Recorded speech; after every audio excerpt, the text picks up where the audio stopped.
Hey, it's Dunya, and this is my first video journal on the book, The Approach to Psychosis.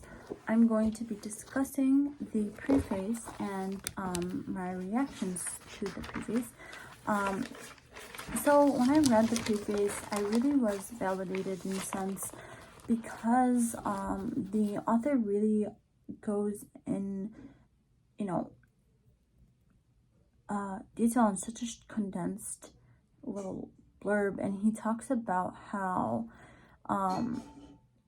mental illness, and specifically schizophrenia, was significantly influenced by social and political anxieties relating to civil rights, the civil rights era, and he suggests that the cultural fears and about race and overall racial difference became embedded in society, and especially in the diagnostic criteria, leading to this harmful outcome for Black people. And I think about this, and I'm deeply saddened by it as much as I am living in America. As a visibly Muslim Palestinian, I also face a form of racism myself. So, and experiencing this in America, it so frequently happens in different spaces, but when it happens in a place of healing or health, like, you feel dismissed, and doctors do it often where they really devalue or dismiss symptoms of either myself or of a loved one. And really, to see it brought up in this preface, it kind of made me feel less sensitive and more supported and validated. And so, like, going into the diagnosis of schizophrenia. So in the times of the 1920s and 30s versus the 1960s, you see the 1920s and 30s really being the era of when schizophrenia wasn't really being seen as a threatening diagnosis, and a lot of white petty crimes that were happening, or very non-violent. It was described to be more of a non-violent thing, and it was seen more of a psychological reaction than it was in the 1960s, and it was primarily associated with middle-class housewives, and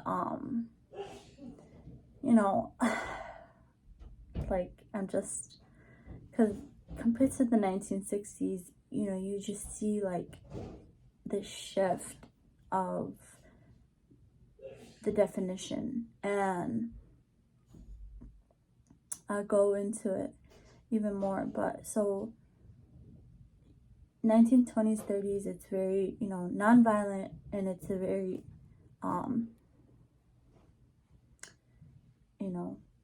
non-aggressive disorder. So it's not threatening. And then you have the 1960s, you have this emphasis really on hostility and, aggression.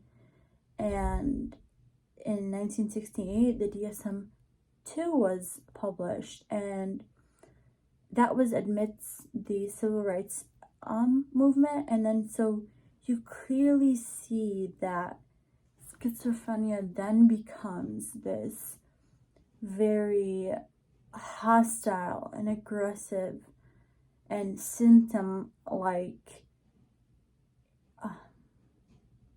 project of anger, So schizophrenia is seen to be more of a projected anger. And, you know, the diagnostic language changed intentionally, because oftentimes clinicians needed a way to pathologize, like, Black men who were involved in protesting and activism, and they were seen to be a threat to society, and it reinforces the social anxiety that's already in the air, but even more so now because of the historic movement that's happening. So social anxiety and racism is now institutionalized and systemic.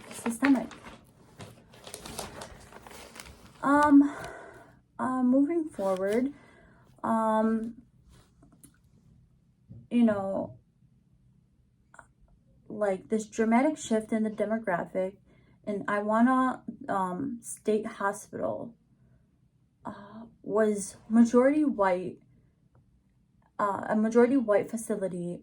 Then it in the 1960s, it becomes disproportionately African American men from Detroit, and then you see, right, overall patients, or the patient demographic is changing drastically, and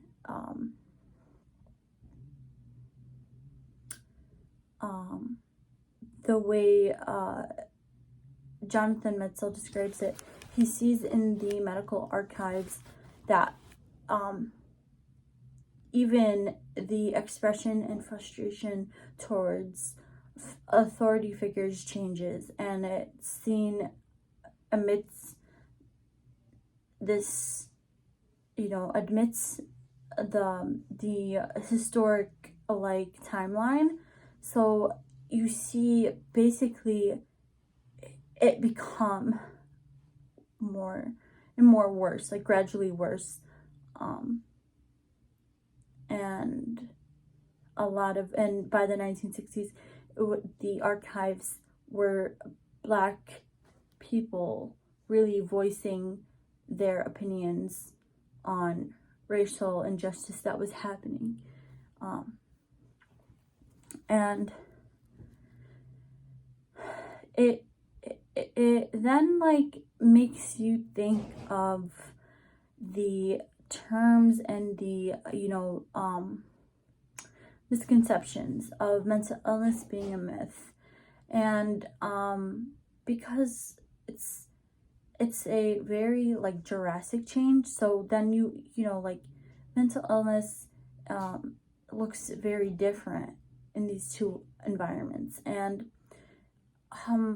I personally, in my honest opinion, think about this statement. I don't agree with it, obviously, but I think about it if the author were to be looking at this, and what his reaction to this statement would be. And, you know, there's a clear distinction between mental illness and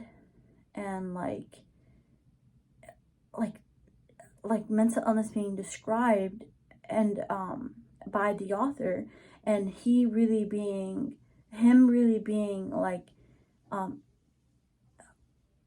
encompassing of it being a lived, experienced suffering, and how it's also socially constructed, you know, like there's social biases that are influencing a diagnosis too. You know, it's not just specifically the person's being, but also external impacts on this being. So he frames suffering in a broader social context, and he describes the social forces being playing into mental illness, and really like, for example, really like paying attention to the circumstances someone's facing, and for instance, poverty or systemic racism. So it really incorporating both matters. And I don't see him agreeing to it being a myth. So, describing one of the people that were brought up, Cecil Peterson, he was an African American man in his late 20s who worked at a Cadillac Motor Company, and he was a father of 4 and had no history or medical records of being mentally ill. But in September of 1966, he was arrested after a fight with a white man in Detroit. And he was claiming that this white man insulted his mother. And so then he, obviously was confrontational, and it resulted in him being convicted. And he was convicted of assaulting a police officer. So, you see this, obviously, this dynamic, this huge, complex. He was sentenced to 2 to 10 years in jail. And I did a little bit of research on him, just because he was one of the first people mentioned, and it was really surprising to get this put, right in front of me, and I be kind of like, well, like, it was a crazy sentencing too, but like, you could already sense out the injustice that was happening.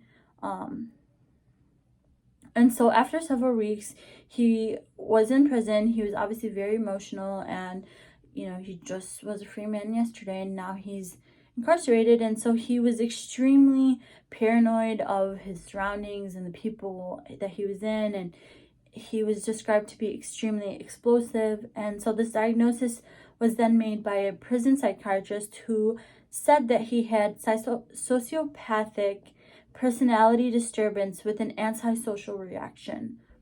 So again, a very,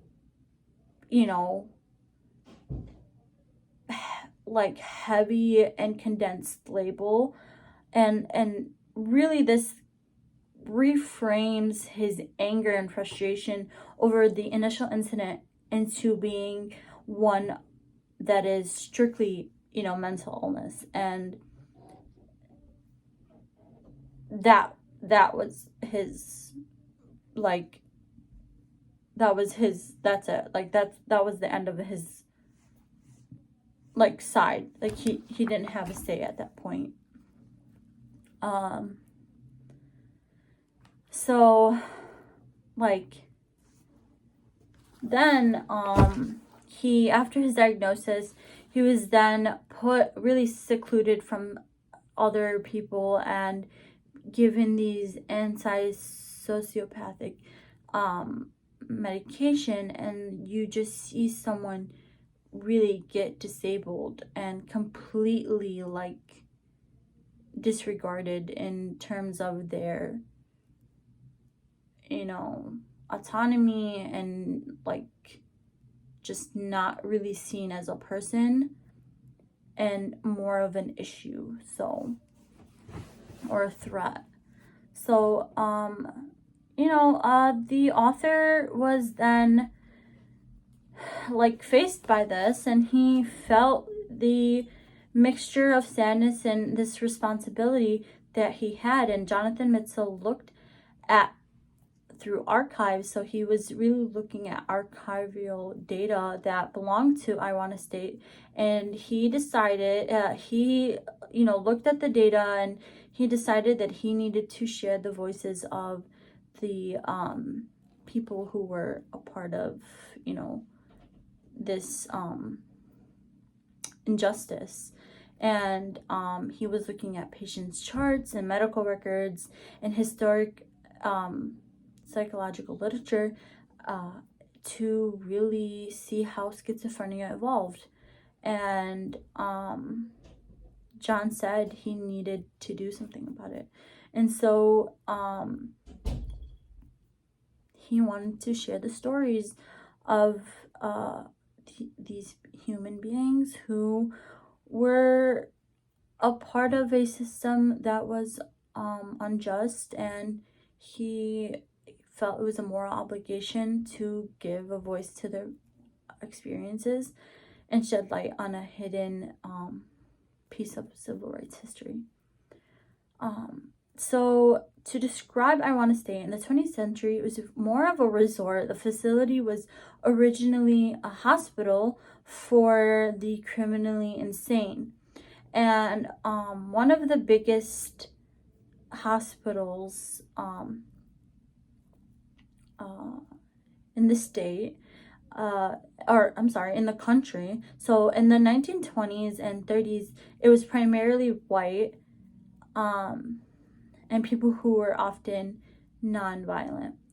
So in the mid 20th century, the demographics changed, and the hospital's population shifted from being primarily white to African American, and specifically African American men from urban centers like Detroit. And so you see this much coincided with the civil rights movement. And it was a place that was the pathologized place for activism. And the shift was intentional, and according to medical records, it began housing people who had anger and resistance to social injustice, and they were then made to be just mentally ill, to be locked up and not dealt with. And this was also in support of BDSM at the time, so you have that support to then just support the injustice even further. And so in this sense, you have people who want to be free and get set free, and then people who the state decides, no, you're not gonna just be given your freedom that easily. You're not gonna be free. And so Jonathan Metzl is really referencing the phenomenon of people who are moving from one therapeutic community to another institution, and then looked at wrongfully, and treated wrongfully because they are mentally unwell, or they are criminals, and now they're mentally unwell criminals in jail. So it's like these people are facing crazy, immense forms of pressure and trauma, specifically trauma, because then this later, shows up in Black communities, creating this intergenerational consequence. And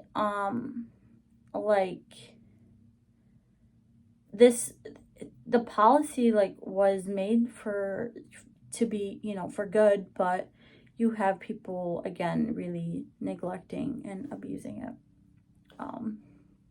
and not really using it for good or humane reasons. So my thoughts and feelings about all this are very much on the basis of betrayal, and it's very jarring. I'm always I always think I understand America's racism to its deepest rooted core, and it's in society you see it being uncovered, and I am always rediscovering or recovering or deeper discovering how more jarring it is, and I can see the direct and intentional injustice and oppression that has taken place, and I'm enraged by it. The movement of deinstitutionalization was made to be for the moral good and humane, but it was then more so about pathologizing Black people's resistance and used to really incarcerate them. And it's the human cost of policies is what is heartbreaking. it's the human cost of these policies is what's truly heartbreaking. Like, these are human beings' lives that are being ripped out of their hands. Their freedoms are being ripped out of their hands in order to save face, you know, to not really have the person or the people who are disrupting, you know, our comfort, you know, just to be pushed away and pushed out of society.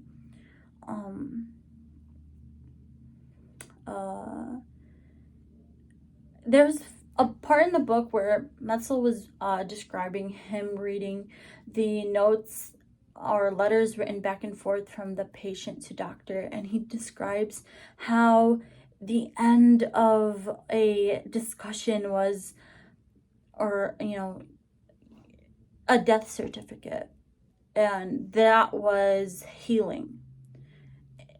Right, roughly, like, that was described as healing, as to death. Like, these people would bargain their freedom, and the result of that was not freedom but death. That was bone chilling and sickening to my absolute, like, core. Like, that made me so uncomfortable to just see human lives being destroyed by misdiagnosis and unjust incarceration, and then in the end, like, losing their lives because racist people don't want to deal with human beings, or specifically Black people. So, you know, you have this cycle of trauma that's then being released, and has a long-lasting intergenerational consequence, specifically for Black people in America. And, you know, this as a future clinician just makes me see that I need to have a certain responsibility and awareness when coming to treat, you know, a person of a different race, or